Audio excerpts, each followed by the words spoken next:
नमस्कार, आप देख रहे हैं नेशनल लाइव 24x7। मैं हूं राजू खान, संवाददाता फ़हीम हुसैन के साथ।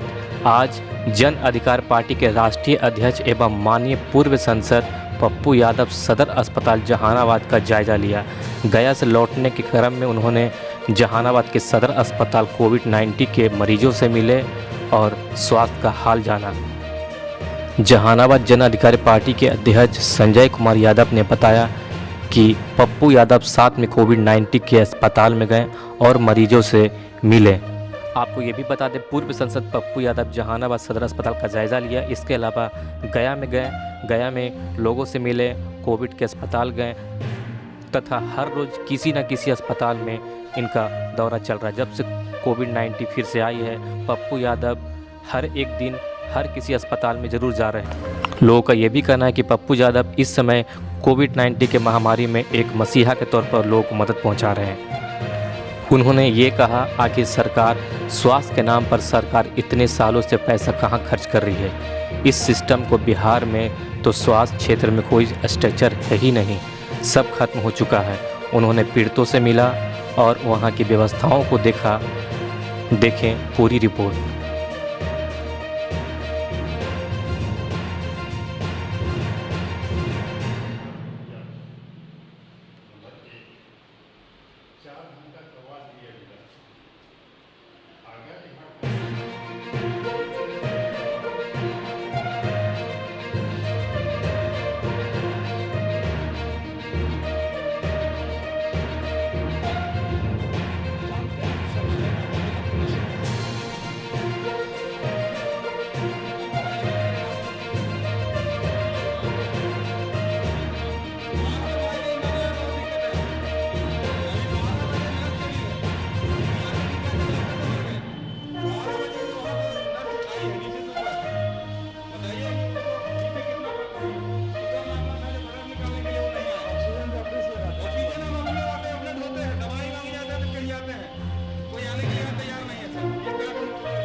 फिलहाल दो नहीं दे रहे हैं। इस तरह की स्थिति बना है। मेरा मखदूमपुर घर है सर, कोई भी समझ गए आप। हाँ बेटा, क्या यहाँ के बारे में बोला गया, डॉक्टर सिस्टर और यहाँ के बारे में बोला गया कि कंप्लीट से 99000243 सुबह से 12 बजे तक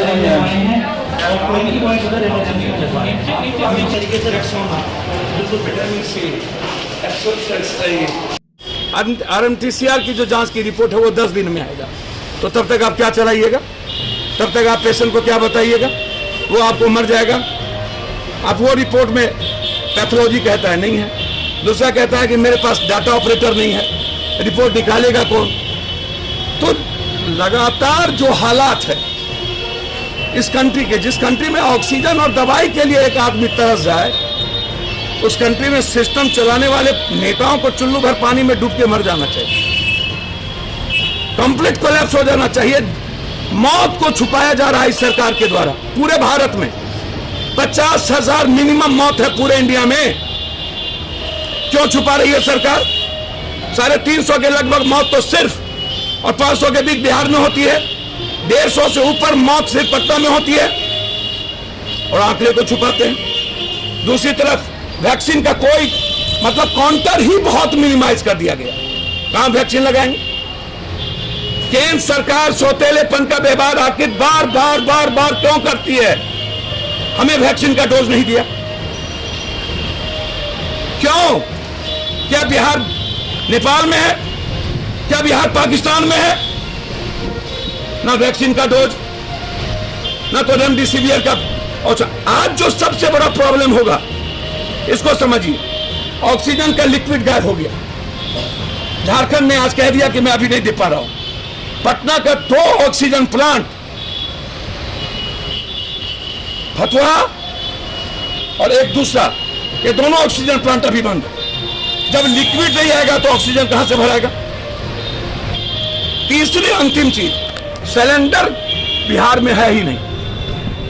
जितने 6000 लगभग आईजीएमएस को सिलेंडर चाहिए 1300 से 1800 और 600 सिलेंडर है मात्र।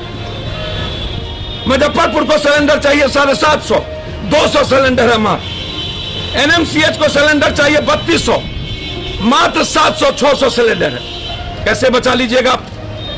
ऑक्सीजन से आधे लोग मरे हैं और आधे लोग प्राइवेट नर्सिंग होम के मनमानी से मरे हैं और आधे लोग डॉक्टर्स और नर्सेस के नॉट केयरिंग नहीं होने से मरे। सिस्टम कंप्लीट ठप कर चुका है। घर में बैठ के ट्वीट नहीं किया जा सकता है जनाब। ट्रेन लेना पड़ेगा आदमी को बचाने के लिए और एफर्ट्स करना पड़ेगा, तभी हम इंसान को बचा पाएंगे। इस सरकार के लिए शमशान बेहतर हो गया। दुल्हन की तरह सजा दो, किसी के बेटे को जला दो, किसी के माँ को जला दो, किसी के भाई को जला दो, किसी की पत्नी को जला दो, किसी के पति को जला दो। बस यही हाल है। एक चीज से पहले मैंने बहुत देखा, बहुत घूमा। मैं 16 दिनों से घूम रहा हूँ। Complete looted. Private nursing home को गवर्नमेंट को टेक ओवर करना चाहिए। दूसरा, प्राइवेट एक टास्क फोर्स का गठन करना चाहिए गवर्नमेंट को। रिटायर पदाधिकारी और रिटायर्ड जज को भी उसमें एंकल करना चाहिए ताकि डॉक्टर और नर्सेस पर कम बोझ पड़े। दूसरी चीज़, दवाई कंप्लीट मार्केट से गायब है। जितनी जीवन रक्षक दवाई है, विटामिन सी है, डक्सोना है, जो भी चीज़ें जरूरत पड़ी, रेमडेसिविर मेरे ख्याल से यहाँ के सिविल सर्जन के हाथ में 200 या 150 कुछ आया होगा। मुझे पता नहीं, अभी 33-40 यहाँ पर कोरोना पेशेंट। मैं इतना कह सकता हूँ कि यहाँ के डीएम, यहाँ के डीएम, यहाँ के जो कुछ पदाधिकारी हैं, जिसके वजह से अब कुछ बेहतर दिख सकता है सिर्फ यहाँ। लेकिन फिर मैं आपको कह रहा हूँ कि दवाई नहीं है। रात में डॉक्टर्स एकदम के बराबर नहीं रहते हैं। 11 बजे तक सफाई नहीं होती है और 11 बजे तक कोई बुलाने पर ऊपर नहीं जाता। ये 4 बार दवाई, फर्स्ट सफाई, सेकेंड बुलाने पर नहीं जाता है और पेशेंट का जो प्रॉपर केयर होना चाहिए, ये बहुत दिक्कत है। ऑक्सीजन किसी तरीके से व्यवस्था, 4-5 बातें हैं। आपको जगह नहीं मिलेगा, बेड नहीं है कहीं पूरे बिहार में। 260 वेंटिलेटर है पूरे बिहार में। वाईफाई बहुत कम है और ऑक्सीजन कंप्लीट ब्लैक मार्केटिंग हो चुका है। पहले आप फैक्ट्री को देते थे, अन्न को देते थे, अब यदि आपने उसको रोका भी है फिर भी आप दे रहे हैं। तो प्राइवेट नर्सिंग होम क्या कर रहा है कि पूरा का पूरा ब्लैक मार्केटिंग गायब कर दिया। तो नतीजा क्या है कि जो प्रॉपर वे में ऑक्सीजन जाना चाहिए, जिसको जहां पर कोरोना का नहीं है पेशेंट, वहां आप 120 या 60 क्यों दे रहे हैं आप? जहां कोरोना का पेशेंट है, जहां पर पाइप लगेगा, वह जहां पर पूरा का पूरा आपको ऑक्सीजन की जरूरत है, उसको आप सुपर करिएगा ना। तो काला बाजारी जो बिचौलिया के बीच है, उस पर रोकने की जरूरत है, उस पर कार्रवाई करने की जरूरत है। और सफाई कंप्लीट अलग देने की जरूरत है। सफाई देखिए, कोरोना से पहले आप हैजा से मर जाइए। सफाई बहुत इंपॉर्टेंट है, केयरिंग बहुत इंपॉर्टेंट है और डॉक्टर्स कम से कम समय पर उसको और नर्सेस समय पर उसको मिलना चाहिए।